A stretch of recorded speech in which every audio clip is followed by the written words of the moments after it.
That was it. Dude, it's like I didn't leave the house at all yesterday. Today I just went and picked up dinner. That was about it. Went and grabbed a pizza. But fucking just been sitting like they're like it's like I can go outside, sure, but there ain't shit to do. Everything's closed. Real though. I'm like, Dana just buys fucking private islands and shit. but I was waiting for like 5 or 10 minutes for you to fucking call me back after the call had failed that first time. Yeah. Yeah, I don't know why your bitch ass didn't call me back, motherfucker. Well, I couldn't call you back because my computer was resetting, and I figured since you initiated the call that you'd call me back. Well, I was thinking that because you like it was a missed call from your end, like your computer failed, that you'd be like, well, Damien had something to say.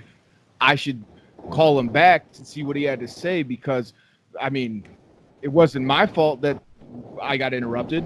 This is your interruption. No, it's true, but you have to look at it from my side. The way I see it, you reached out to me at a time that was most convenient for you. Unfortunately, at that time, the pretense didn't work. I wasn't able to communicate. But now, if I reach out, now I'm bothering your free time. I figure when you have another moment that's right for you, you'd reach back out.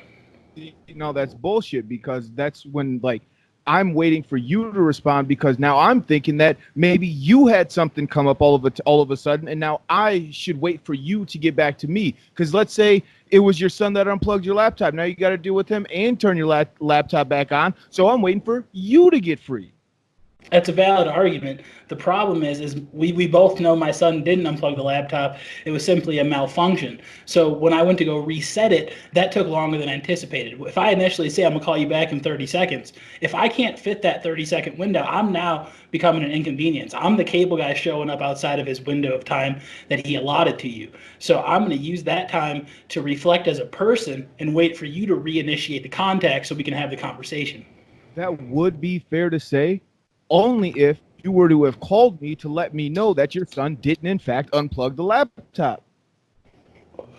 But how would I have done that? Because then I'm inconveniencing you again by making contact. I mean, we're kind of going in a circle here. But long story short, if you initiate the call, it's your responsibility to call back.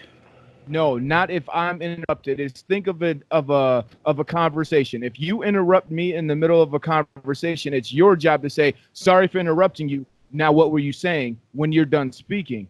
Now, the interruption came and I never got the call back to say, "Hey, sorry about that interruption. Now it's your turn to speak. I'm ready to hear it now."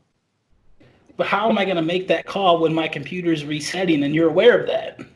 You're aware of the reset in place. So now if that reset can take hours. If it takes 4 hours, am I back in 4 hours supposed to re-engage this conversation, or should you reach out to me at a time that's best for you, most But convenient?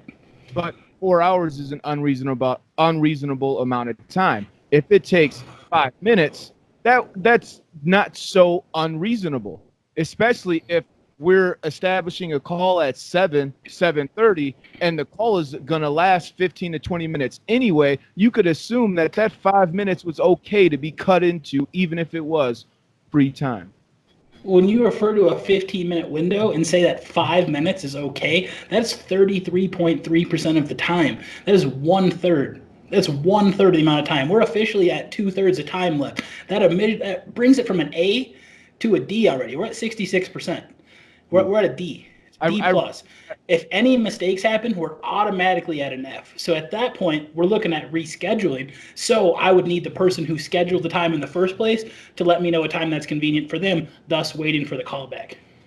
well, no, see, like I really want to get started on this video, but at the same time, if the schedule was on me in the first place, which it was, and then a reschedule happens, I'm still available for the rest of the time. I mean, the rest of the week at this exact same time. Now, I need to have you reconfirm to me that what time you're available any other time, if not tonight.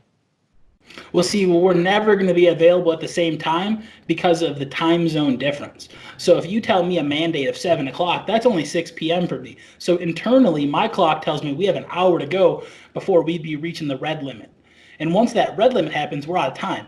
So Now as we're long as we're in the green limit, it's on you to make conversation. now we're talking the physical time, the time that you can, the technical time, the time that you can see, but the physical time. We're living in the same time right now. If a bomb falls in China, no matter what time it is in China, if it lands there at midnight and it's, I don't know the time difference, and I don't want to sound like an idiot, whatever time it is here when it's midnight there, it landed at the same time. So your point is invalid. But time itself is irrelevant in the sense of physical being. So now we're bringing up the aspect that Are you listening? Damn.